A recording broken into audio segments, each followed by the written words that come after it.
예, 안녕하십니까. 대성회계법인의 이경원 회계사입니다. 예전에 제 블로그에 연재한 글을 연결 재무제표 작성 실무와 관련해서 연재되어 있는 글이 있는데, 예전에 내부 거래 및 채권 채무 상계까지 동영상 강의를 제작을 했습니다. 그래서 이번에 나머지에 대한 부분, 재고자산에 대한 미실현, 유형 미실현, 재고평가 제거, 연결 조정 집계, 그다음에 재무제표 작성 및 주석까지 강의를 하고자 합니다. 첫 번째 시간으로 재고자산 미실현 손익에 대한 부분입니다. 일단은 연결해서 많은 부분들이 이제 제거가 돼야 되는데, 이전에 채권 채무 상계 제거해야 된다, 내부 거래 제거해야 된다. 오늘 말씀을 드렸고요. 오늘은 미실현, 미실현 재고와 유형자산. 결국 이제 그 거래의 이익을 제거를 해야 된다, 그런 의미입니다. 그 이익 중에서 미실현 이익을 제거해야 된다. 미실현 이익은 재고자산과 유형자산에 묻어 있다.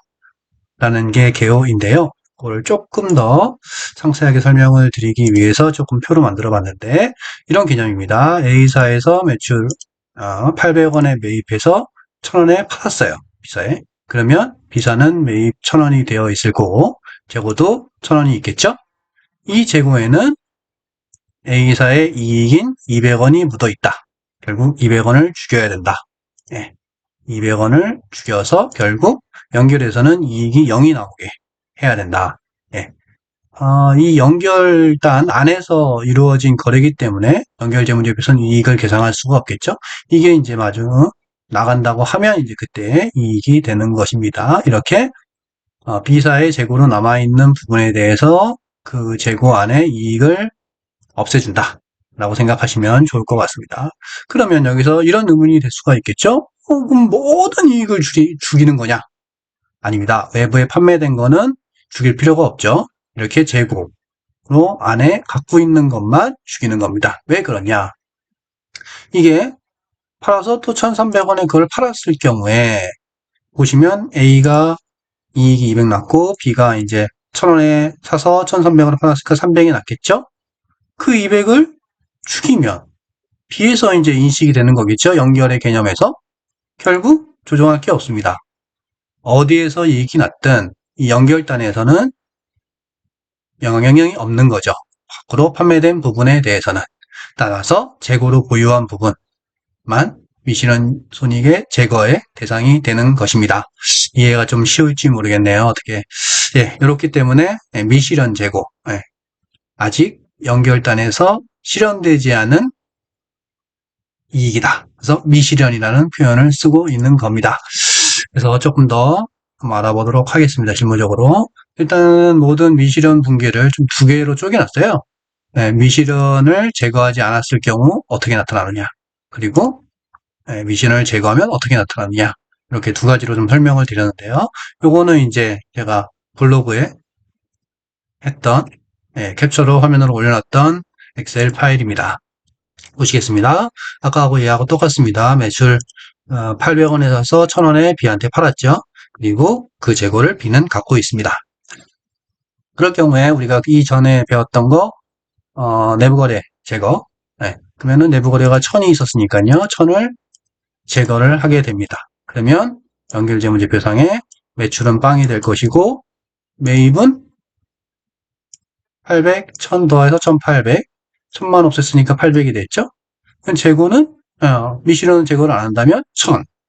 그래서 매출원가가 마이너스 200 이렇게 나올 겁니다. 이렇게 보니까 이상하죠? 제거를 하고 났더니 매입은 800이고 재고가 1000이야. 800에 사서 하는데 재고가 1000으로 이상하죠. 결국 200만큼 이익이 묻어있기 때문입니다. 그래서 재고자산 미실현을 제거를 합니다. 재고자산 미실현은 결국 이 1000에 A사의 이익이 얼마 묻어있냐. 1000에서 800에 사서 1000에 팔았으니까 200이 묻어있겠죠. 그러면 재고자산 미실현 금액은 200. 그래서 연결조정 붕괴로 재고를 200 없애주고 해당 원가 200을 없애주는 그런 연결조정 붕괴를 칩니다. 지금 연결조정 붕괴는 손익만 나왔기 때문에 재고자산 없애는 붕괴는 없죠. 기말 재고를 줄어들이면서 매출원가를 조정하는 그렇게 예, 사실 재고 분기는 굉장히 어렵습니다. 어쨌든 예, 매출 원가를 200을 없애준다는 개념으로 보시면 좋을 것 같습니다. 이렇게 제거를 해줬더니 매출 0, 매입 800, 재고 800. 예. 연결단에서는 매입을 1000으로 보는 게 아니라 최초에 A사가 취득했던 800으로 보는 것이죠. 그래서 매입도 800, 기말 재고도 800 이렇게 예, 됩니다. 내부 거래 제거, 재고자산 미실현까지 하면 이런 연결 재무제표가 나오게 되죠. 예, 연결단에서 보면 답은 정해져 있잖아요. 그죠? A사에서 800이 샀고, 그 800이 B사에 그대로 남아있으니까 재고 800. 예. 연결의 답은 조금 이렇게 생각하면 알 수가 있죠. 그 답을 찾기 위해서 이 연결조정 공개를 어떻게 넣느냐를 생각하시면 조금 더 편하게 접근할 수 있을 것 같습니다. 예. 그러면 쉽게 일단 연결조정 공개는 비실현만큼 재고 없애고 원가 없앤다. 이렇게 생각하시면 좋을 것 같습니다. 그럼 이게 다음 연도에 어떻게 나오느냐까지 좀 보셔야 됩니다. 자, 익년도에 재고를 이제 모두 다 처분했어요, 비해서. 그러면 어떻게 되느냐? 일단 A사는 거래가 아무것도 없다고 가정했고요. B사는 1300에 팔았고, 기초가 아까 B사는 1000이었죠? 1000이었을 거고, 매출원가는 이제 판매를 했다고 보기 때 가정했으니까 매출원가는 이제 1000이 될 겁니다. 합산하면 이렇게 되고요. 결국 이제 이 200이 실현이 됐잖아요. 아까는 미실현 상태였기 때문에 그런 상태였고, 이제 실현이 됐습니다. 결국, 예, 보시면 매출 원가를 줄여야 되는, 예, 뭐 이런 붕괴가 나오게 되죠. 이상한가요? 결국 이제 기초 재고가 1000이 아니라 아까 연결에서도 봤듯이 800으로 만들어주는 작업이라고 보시면 될 것 같습니다. 이렇게 돼서, 결국 우리 연결 재무제표에서는 1300원을 판 거, 사실은 A가 작년에 800원에 산 거죠. 네, 원가는 800입니다. 결국 연결의 이익은 500인 거가 되는 거죠. 어렵죠? 연결해서 좀 스킬인데요. 이 작년에 이 연결 조정 붕괴를 단기에 어떻게 바꾸느냐. 요거 하나만 몇 가지만 좀 생각하시면 되는데 작년에 손익 계정은 전부 다 이익형으로 바꿔줘야 됩니다. 왜냐하면 그래야지 이익형 원가가 맞기 때문에 무조건 손익 계정 바꿉니다. 그리고 이 자산 계정은 매출원가, 손익 계정으로 돌려주는 거죠. 네.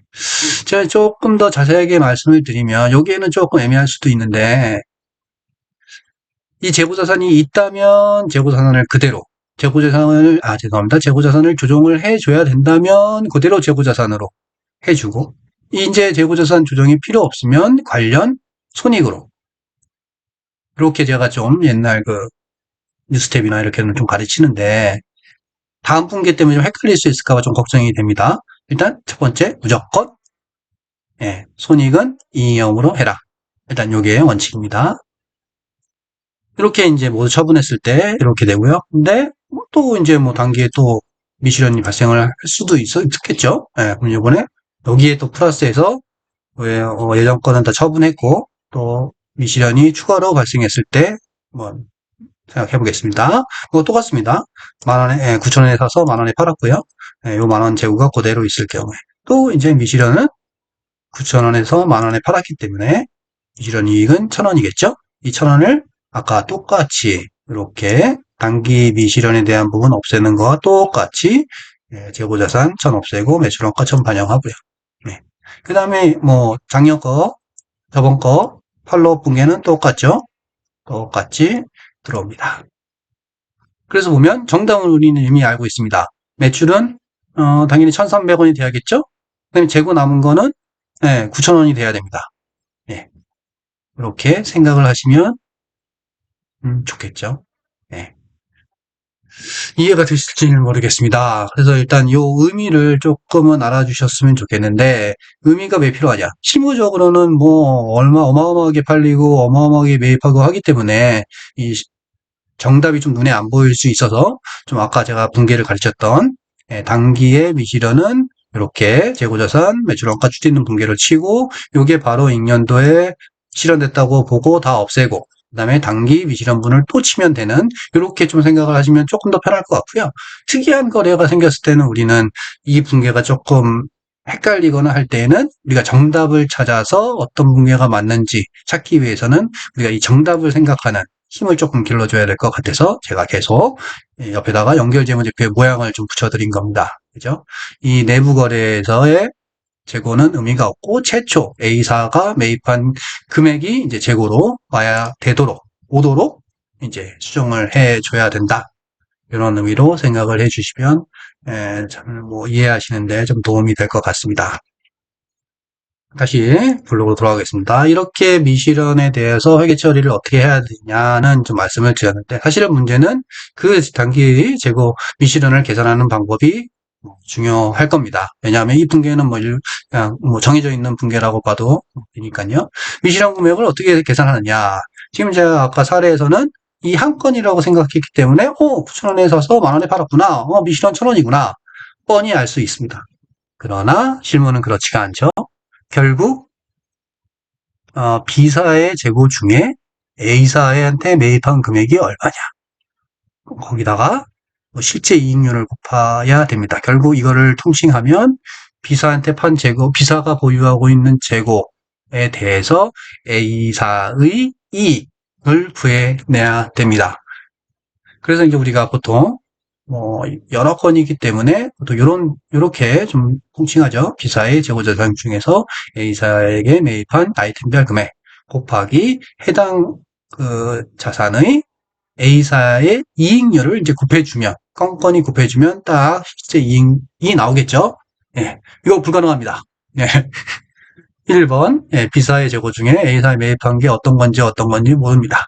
그리고 2번, A사는 아이템별로 이익 금액이라든지 이익률을 한정하기가 어려울 수도 있습니다.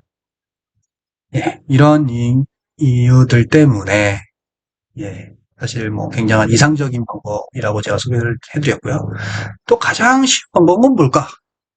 예, B사의 총 재고 자산 중에서 B사의 A사에 대한 매입 비율을 곱하면 그 재고에 어떤 A사한테 매입한 금액이 나오겠죠? 여기에다가 일단 A사의 그냥 총 이익률을 곱하면 일반적인 금액이 나올 겁니다. 이게 어떻게 보면 가장 쉬운 방법일 것이고 이게 이제 가장 이상적인 방법일 겁니다. 이 중간에 합리적으로 할 수 있는 실제로 계산할 수 있는 방법을 좀 찾는 게 가장 중요할 것입니다. 이거는 사실 너무 쉬워서 데이터가 아무것도 없다면 어쩔 수 없이 이걸로 해야겠죠. 근데 이제 감사인이 봤을 때 이건 너무하지 않느냐라고 말을 할 수 있기 때문에 이상적인 방법과 어떤 가장 쉬운 방법 중에 중간에 적정한 방법을 찾는 게 어떤 연결 로직을 설정하는 문제라고 생각이 듭니다. 또 여기서 중요한 거는 매입 비율을 12월 매입 비율을 쓸 것이냐, 1년 매입 비율을 쓸 것이냐, 이익률을 1년 매입 비율을 쓸 것이냐, 12월 한 달 이익률을 쓸 것이냐, 그런 것부터도 이제 결정을 해야 되는데 참 어려움이 많습니다.